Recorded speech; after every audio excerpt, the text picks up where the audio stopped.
Salut et bienvenue sur la chaîne de Complotiste Diletteur dans un nouvel épisode de mes propres recherches sceptiques pour apprendre comment faire vous-même vos propres recherches de façon sceptique et ne pas croire n'importe quoi. Nous allons analyser une publication parue cette semaine qui parle d'un massacre lors du week-end de Pâques en Italie. 40 morts subites en 5 jours. La suspension du vaccin anti-Covid est demandée. Il est précisé qu'au cours des 60 derniers jours, il y a eu plus de 200 victimes. Tous, des jeunes pour la plupart, en bonne santé, vaccinés et négatifs au Covid. Le premier souci important qu'il faut noter ici est que, comme très souvent lorsqu'ils partagent de l'information, il n'y a aucun lien entre la vaccination et ces décès. On parle ici de mort subite, là où parfois ils disent directement que c'est un décès causé par la vaccination sans aucun lien, là c'est même pas indiqué que le décès est causé par la vaccination. Seulement, ils sont décédés, on ne sait pas pourquoi, et comme ils étaient vaccinés, et que les complotistes veulent à tout prix qu'il y ait un lien entre n'importe quel décès et la vaccination, ils le précisent. Bon, déjà, on a de bonnes raisons de penser que l'information est fausse. Mais poussons un peu la recherche pour faire une comparaison avec le nombre de personnes qui meurent du Covid.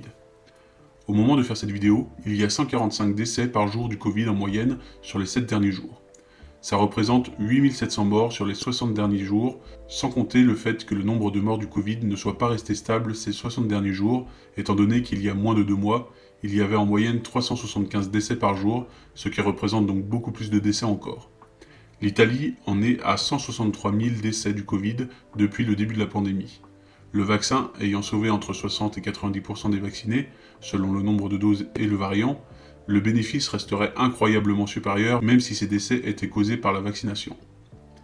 Les complotistes ont souvent une vision déconnectée de la réalité concernant la gravité de la maladie et du nombre de décès qu'elle provoque. Il suffit qu'on leur fasse croire que quelques dizaines de personnes décèdent à cause du vaccin pour que ça devienne un scandale, alors que c'est pas un si gros problème au regard des milliers de décès qui sont causés par le Covid. Pour terminer cette vérification, nous allons voir la source indiquée sur la publication.